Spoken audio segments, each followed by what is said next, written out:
नमस्कार, मैं अमित चौहान। आप देख रहे हैं आज सच न्यूज। आज सच में आपका हार्दिक स्वागत है।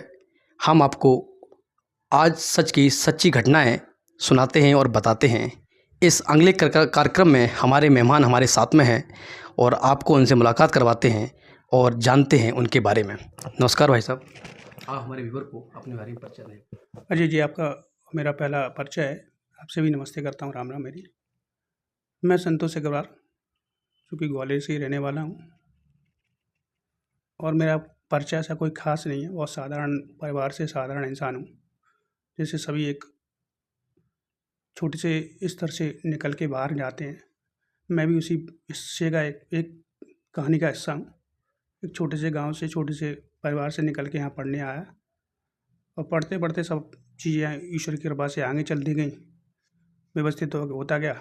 तो आज यहाँ बैठा हूँ शांति से और जितना भी बनता है समाज के भले का काम करता हूँ और जन सेवा ही मानव सेवा है, ईश्वर सेवा है। इसी आधार पर मैं अपना जीवन व्यतीत करता हूँ।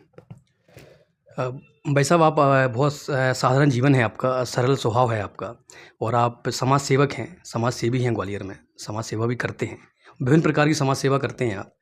अभी हमारे जो युवा हैं, नए युवा को आप क्या मैसेज देंगे समाज सेवा करने के प्रति और समाज के प्रति कार्य करने के लिए?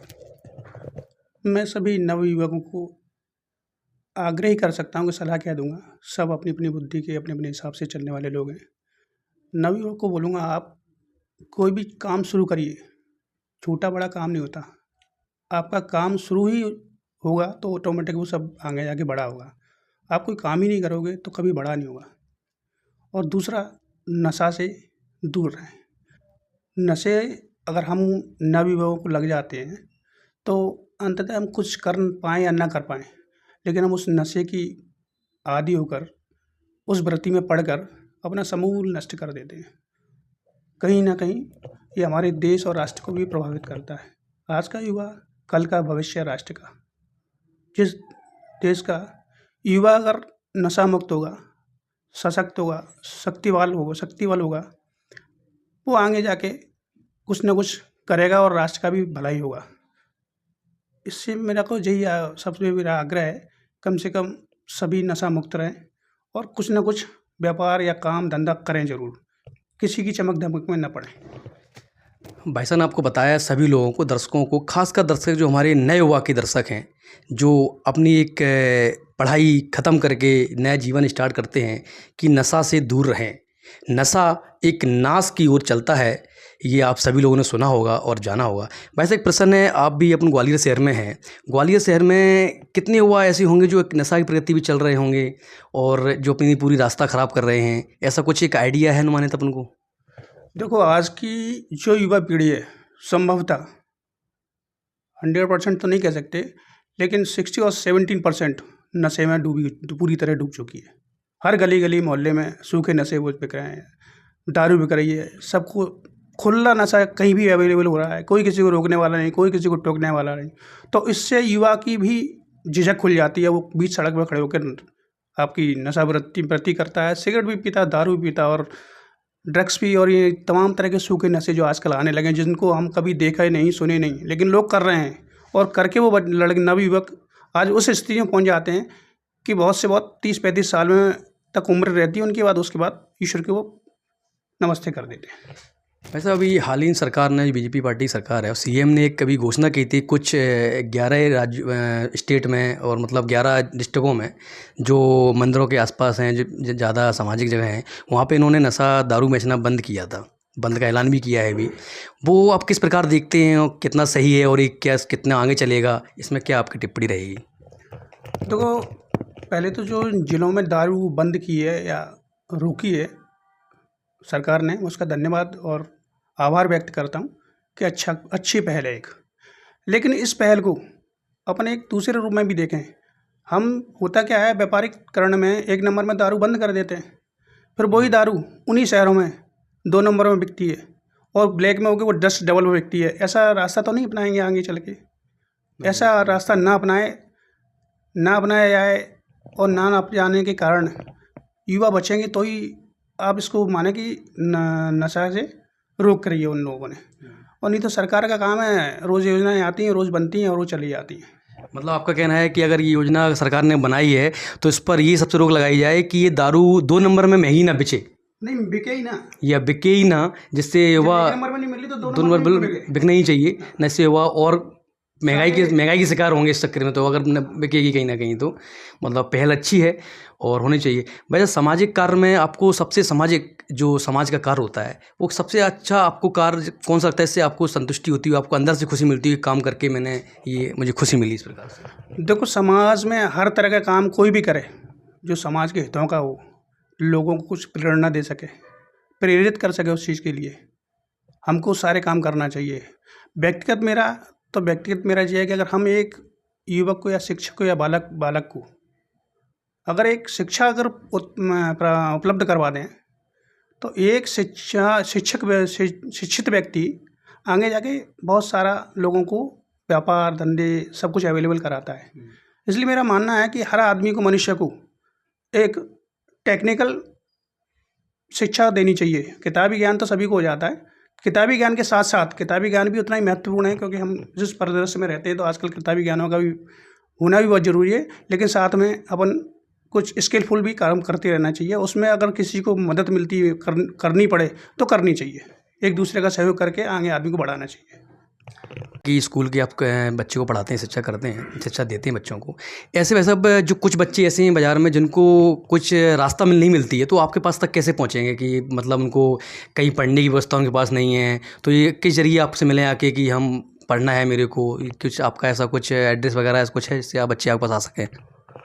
देखो क्या है, बहुत बड़ा व्यापक रूप में तो काम नहीं है अपने पास, छोटा सा काम करता हूँ। चूँकि आसपास जो एरिया में जिस एरिया में रहता हूँ, चूँकि मेरा खुद का स्कूल का शिक्षा का काम भी करवा रहा हूँ मैं, जहाँ जन कल्याण के काम करता हूँ। उसमें जो आसपास के लोगों के पास जो असुविधाएँ होती हैं, तो लोग बता ही देते हैं कि साहब हमारे बच्चे पे ये नहीं है, हमारे बच्चे पे ये नहीं है। तो मैं उनको हमेशा उनकी मदद के रूप में जो मेरे संभव बनता है, मैं उसको उनके लिए उपलब्ध कराता हूँ। मतलब कुछ ऐसी घटना आपको याद है जिसने आपने उसकी मदद की हो और आपको बहुत संतुष्टि मिली और वो आपको अभी तक याद करता हो? ऐसी घटना आपके नज़र में कुछ याद है, ऐसी घटना आपको कोई पुरानी? क्या ये तो भैया, घटनाएँ तो बहुत सारी हैं, लेकिन नाम नहीं बोलना चाहिए कोई। नहीं, हम जो कर दें ना और भूल जाएँ। कोई एक खास घटना भूल गए हो आप, वो भी भूल गए हो, खाली हमारे व्यूअर्स के लिए, जिसमें आपको संतुष्टि होती है कि भाई मैंने भी कुछ ऐसे काम किए हैं जिससे मुझे पता है कि वो बहुत अच्छा काम हुआ है और मेरे उस काम से उसको संतुष्टि मिली है और उस परिवार अच्छी तरह पालन पोषण हो रहा है, और वो परिवार को याद नहीं आपको, यानी खाली व्यूअर को और आपको याद दिलाने के लिए, जैसे हमारे व्यूअर पता चले कि आप अच्छा काम कर रहे हैं समाज के लिए। भैया ऐसे उदाहरण तो मैं एक नहीं बहुत दे सकता हूँ, व्यक्ति के नाम के लेकर दे सकता हूँ, लेकिन मेरे संस्कारों में नहीं किसी की आइडेंटिटी ओपन करना है। लेकिन मैंने ऐसा बहुत बार देखा है कि किसी लाचार मजबूर, जैसे हॉस्पिटल हुए, आप उनकी मदद कर दो। मैंने बहुत सारी मदद की है। लास्ट में वो जब 2-5 साल बाद मिलते हैं तो उस चीज़ का एहसान मानते हैं। किसी चीज़ पर बहुत ज़्यादा आवश्यकता है, बेटी की शादी है, उसमें अगर आप सहयोग कर दो तो बरसों तक वो आपको याद रखता है, आपसे मिलने आता है, मिठाई देने आता है। ये साथ मेरे साथ होता है। हर गरीब बच्चों को जितना मेरे उससे बन सकता है, मेरे ईश्वर ने मुझ पे इतनी मेहर की है, उसके हिसाब से मेरे क्षमता अनुसार मैं उन सब के लिए हमेशा तत्पर रहता हूँ और वो भी मेरे लिए हमेशा तत्पर रहते हैं। ये उसमें मुझे आप तो संतुष्टि है मुझे। मैं तो एक क्वेश्चन मेरा और था, अपन जो रेड लाइट एरिया में जाते हैं, मतलब जहाँ बत्ती जलती है, ट्रैफिक होता है बहुत ज़्यादा, वहाँ पे कुछ बच्चे कांच साफ करते दिखते होंगे। अक्सर मैंने उन बच्चों को मैंने ही बहुत रुपए दिए हैं, कुछ लोगों ने दिलवाए भी हैं, वो बच्चे वापस लौट के दोबारा उस जगह पे आ जाते हैं सब स्कूल पहुंचाने के बाद। इनके लिए कोई ऐसी आपके पास कोई स्कीम, ऐसी योजना कुछ है जिससे जो सुन रहे हैं मेरी वर्क देखें, उनको वहाँ पे कैसे ख़त्म किया जाए उन लोगों को? कि प्रयास काफ़ी मैंने भी किया है और लोगों ने प्रयास किया है, लेकिन बच्चे लौट घूम फिर के फिर वहाँ पे ही आ जाते हैं। एक मैं आपको इस घटना एक याद दिलाता हूँ आपको मैं, अपने एजी ऑफिस पुल के पास में एक आदमी एक बच्ची को लेके अपनी लेटा रहता था हमेशा, बीमारी के रूप में। मेरी बच्ची बीमार है, उसको मैं 2-3 बार हॉस्पिटल पहुंचा दिया, फिर लौट के वहाँ जाता था। ऐसे बहुत से लोग हैं जो मतलब रियल में खाली मांगने के लिए निकले हुए हैं, उनकी चाहे इतनी मदद करो वो मदद ख़त्म नहीं होती। ऐसे लोगों के लिए आप क्या कहेंगे और किस तरीके से पहचाना जाए कि रियल में आदमी मजबूर है कि खाली मांगने के लिए? अजय जी, आपका बिल्कुल उचित प्रश्न है और इस प्रश्न को हमको बहुत सब लोगों को गंभीरता से लेना चाहिए। ये प्रश्न उन गरीबों बच्चों की बात की नहीं है, ये उन बच्चों के लिए जो इसमें लाकर धकेले जाते हैं। ये गरीब जो चौराहों पर घूम रहे हैं ना बच्चे, वो बच्चे एक्चुअली उसका व्यापारीकरण हो चुका है। कुछ लोग चुनिंदा इधर उधर से बच्चे अगवा करते हैं और लेके फुटपाथों पर और चौराहों पर छोड़ देते हैं, जिससे उनको जो भीख मिलती है, भीख के रूप में उस भीख को वो शाम को इकट्ठा करते हैं और उसका एक मेट होता है उसको देते हैं। इस प्रथा को कम करने के लिए देखो मैं सरकार और शासन से अपील करूँगा और हाथ जोड़कर निवेदन भी करूँगा। हालांकि सरकार बहुत कुछ तो नहीं कर सकती, हम समाज वालों को भी करना चाहिए इसमें सहयोग, लेकिन सरकार से इतना ऐसे चीज़ों पर प्रतिबंध करके कहीं भी चौराहों पर अगर कोई मिलता है तो उनको एक बार व्यवस्थित जगह पर पहुंचाकर उनकी व्यवस्था कर दी जाए, ताकि वो रोज़ रोज़ वो व्यापार ना करें। वो भीख मांगना बेसिकली उनकी मजबूरी नहीं है, उनका व्यापार बन चुका है। वो उस व्यापार को बचाने के लिए हमको शासन से और प्रशासन से मदद चाहिए पड़ेगी। और ये काम शासन प्रशासन ही कर सकता है कि किसी भी चौराहे पे कोई भिखारी खड़ा ना हो। ये शासन प्रशासन को ही चेक करके और उनको रीचेक करके कहाँ पे कौन खड़ा है कि उनकी व्यवस्था जगह करानी चाहिए। ऐसे वैसे कभी की घटना घटित है, कुछ पेपर वालों ने भी कटिंग निकाला था कि रात में जो कंबल बांटने जाते हैं अच्छे घरों के लोग, असली चौराहे पे सर्वे किया था मैंने, खुद का स्वयं का सर्वे करा हुआ मेरा है, मेरी कार में कुछ कंबल डले हुए थे। वो कंबल बांटने के बाद अच्छे जो संपन्न घर से हैं वो स्पेशल कंबल लेने के लिए रात में घर से निकलते थे।